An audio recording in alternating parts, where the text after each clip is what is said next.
आज ही Doubtnut app download करें। Doubtnut पर होगा अब आपके सभी मैथ्स, केमिस्ट्री, फिजिक्स और बायोलॉजी डाउट्स का सफाया। बस अपने क्वेश्चन की फोटो खींचो, उसे क्रॉप करो और तुरंत वीडियो सोल्यूशन पाओ। Download now. हेलो दोस्त, देखिए अपने पास क्या प्रश्न है। प्रश्न है यहाँ पर कि ये एक आपको टेबल दिया हुआ है तालिका, जिसे देखकर आपको ये बताना है कि औसत बोनस रुपए में कितना है। ठीक है, अब एक बार समझिए पहले कि औसत का सूत्र क्या होता है। मैं यहाँ पर लिख देता हूँ एक बार कि जो औसत निकालने का सूत्र होता है ये होता है औसत बराबर कुल योग और बटा आंकड़ों की संख्या। ठीक है, आप ऐसे कह सकते हैं, इससे अच्छा होगा कि आप ऐसे लिखिए, आंकड़ों का कुल योग लिखेंगे हम। ठीक है, औसत बराबर क्या होता है, आंकड़ों का योग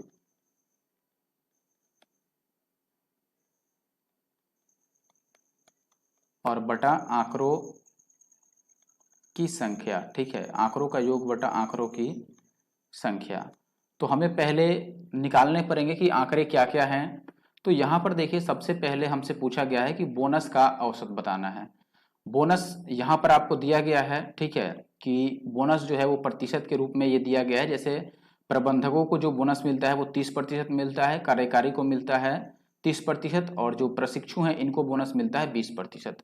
तो आप बोलेंगे कि देखो, अगर मैं प्रबंधक को बोलूं कि प्रबंधक को कितना बोनस मिला, यहाँ पर देखना मैं लिख रहा हूँ प्रबंधक का बोनस। ठीक है, तो प्रबंधक को जो बोनस मिलेगा वो कितना मिलेगा। देखो, इनको सैलरी कितनी मिलती है, तो इनका वेतन है 60 लाख। ठीक है, एक प्रबंधक का वेतन है 60 लाख, यानी कि 60 पर 5 जीरो, 1 2 3 4 5 जीरो मैंने लगा दिया। ये एक प्रबंधक का बोनस है, सॉरी, एक प्रबंधक का ये वेतन है। और ऐसे ऐसे 3 प्रबंधक हैं तो इसको 3 से गुना भी करना पड़ेगा। ये वेतन हो गया, और इनको मिलता कितना है बोनस 30%। तो इसका 30% हमें निकालना पड़ेगा, यानी 30/100। 30% का मतलब 30/100। ठीक है, अब इसको आप काट लो तो ये 2 शून्य से ये एक और एक 2 शून्य तो कट जाएंगे, और इनको गुणा करो तो ये 3 3 9 6 कितना आ जाएगा 54। और 54 पे कितने जीरो बचेंगे, देखो 1 2 3 4 5, 5 शून्य इस पर बचेगा। ठीक है, तो 5 शून्य मैंने लिख दिया इस पर। ठीक है, 60 लाख था, 60 लाख का 30% बताना था, लेकिन 3 प्रबंधक थे तो 3 से हमने गुना कर दिया। ऐसे ही अगर आपसे पूछे कि अब कार्यकारी का बोनस हमें निकालना पड़ेगा, तो मैं यहाँ लिख रहा हूं कि कार्यकारी का बोनस। अब देखना, अगर मैं कार्यकारी का बोनस निकालूं तो कार्यकारी लोगों को वेतन कितना मिलता है, तो आप बोलेंगे 12 लाख। ये लाख में लिखा गया है, तो यहां मैं 12 लाख के लिए 5 जीरो लगा देता हूं।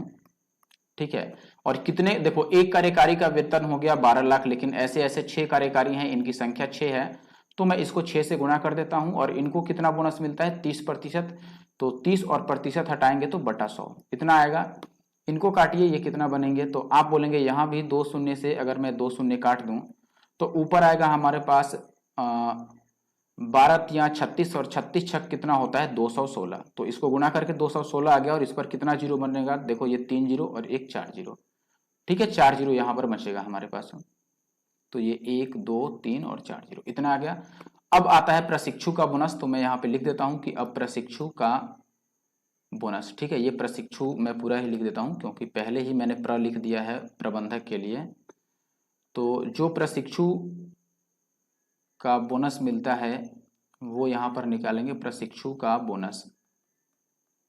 अब बताना, प्रशिक्षु का वेतन कितना है, 4 लाख है, तो 4 लाख के लिए फिर 5 जीरो लगाएंगे। और कितने प्रशिक्षु हैं, 4, तो इसको 4 से गुना भी करना पड़ेगा, क्योंकि एक प्रशिक्षु का वेतन अगर 4 लाख है तो 4 प्रशिक्षु के लिए 4 से गुना करेंगे। और इनको कितना प्रतिशत बोनस मिलना है, 20%। तो 20% का मतलब 20 और बटा 100। काटिए इसको। अब अगर इन्हें काटना है तो ये 2 शून्य से, देखो ये 2 शून्य से ये 1 शून्य और ये 1 शून्य, यानी कि 2 शून्य कट गए, तो बचे कितने, 4 चौके 16 दूना 32। इनको गुना करेंगे तो 32 आएगा, और जीरो कितने हो गए, 2 और 2 4 जीरो, तो इस पर 4 शून्य बचेंगे। ठीक है, अब ये आंकड़े हो गए। ठीक है, हमें किसका औसत बताना था, बोनस का, और बोनस का जो आंकड़े हैं वो हमने निकाल दिया कि एक बार बोनस मिला है प्रबंधकों को 54 लाख, इनको मिला है हमारा इतना रुपए, और इनको मिला है हमारे पास 3 लाख और 20 हजार, इनको जो मिला है 21 लाख और 60 हजार मिला है बीच वाले को। तो इन सबका अगर अब हमें औसत बताना है तो इन सबको जोड़ना होगा, और ये 3, अब देखो इनकी संख्या से भाग भी करना पड़ेगा। तो पहले हम योग में योग लिख देते हैं कि इनका योग कितना हुआ। देखो 54 लाख यहाँ पर है, तो आप चाहो तो एक बार यहीं पर जोड़ लो एक ही बार, ठीक है। योग मैं यहीं पे निकाल लेता हूं कि योग कितना होगा। अगर मैं यहीं पे योग निकाल लूं, इनको जोड़ लूं, तो ये देखो इसमें लास्ट में कितने जीरो हैं, तो आप बोलेंगे 3 और 2 5 जीरो, इसमें 4 ही जीरो हैं, इसमें 4 ही जीरो हैं, तो लास्ट में 4 शून्य तो आएगा ही आएगा, ठीक है। 4 शून्य के बाद ये आएगा 6 और 2 8, और फिर 4 को हम जोड़ेंगे, 4 और 1 5 और 3 7, और फिर 5 और 2 7, इतना आएगा हमारे पास, ठीक है। तो ये मैं योग की जगह पर लिख देता हूं इसमें कि योग जो है वो है 7 7 8, और इस पर 4 शून्य, 1 2 3 4 शून्य, और बटा कितना आएगा, इनकी संख्या, संख्या बताओ कितनी है, आंकड़ों की संख्या, यानी कि कितने लोग थे। तो आप बोलेंगे 3 लोग यहाँ, 6 लोग यहाँ और 4 लोग यहाँ, यानी कि 3 और 6 9 और 4 13, तो इसको 13 से भाग करना पड़ेगा। अब 13 से भाग करेंगे तो देखो 13 छक 78, यानी कि जो भी उत्तर सही होगा वो 6 से शुरू होगा, और 6 से शुरू होने वाला एक ही विकल्प है पहला, तो हम पहला यहाँ से आंसर सही कर सकते हैं। अब पूरा अगर भाग करें तो देखो 13 छक 78, ये तो कट नहीं रहा है ना 6, इसके आगे तो इसमें मिल नहीं रहा है, मुझे लगता है कि हमने जोड़ने में कहीं गलती कर दी है। एक बार वापस जोड़ते हैं इसको, ठीक है, इसको हटाते हैं और वापस जोड़ेंगे। देखो इसमें लास्ट में 4 शून्य है, इसमें भी लास्ट में 4 शून्य है, तो यहाँ से 4 शून्य हमने एक साथ जोड़ा तो 4 शून्य तो आएगा ही, ठीक है। बाकी अब पहला शून्य इसमें, और इसमें 6 और इसमें 2, तो 6 और 2 8 आएगा, और ये 4 जोड़ते हैं, 4 और 1 5, 5 और 2, ये 2 मैंने गलत जोड़ दिया था ना, 3 जोड़ना था ना यहाँ पर, 5 में ये 3 जोड़ेंगे तो 5 और 3 8, और ये 5 और 2 7, इनको जोड़कर इतना आएगा। तो यहाँ पर हमने गलत जोड़ लिया है, इसको सही करना पड़ेगा। देखो ये 4 जीरो तो आना ही आना है, और यहाँ जो आएगा हमारे पास ये जीरो है, ठीक है। यहाँ पर आएगा 7 8 और 8।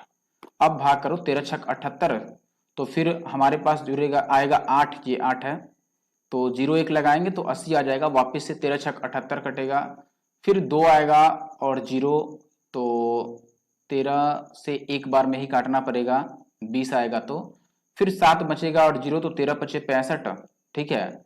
और फिर हमारे पास कितना आ जाएगा, 5 और 0, तो कम से कम 13 तिया 39 कटेगा, और फिर पॉइंट का यहाँ पर आगे आएगा।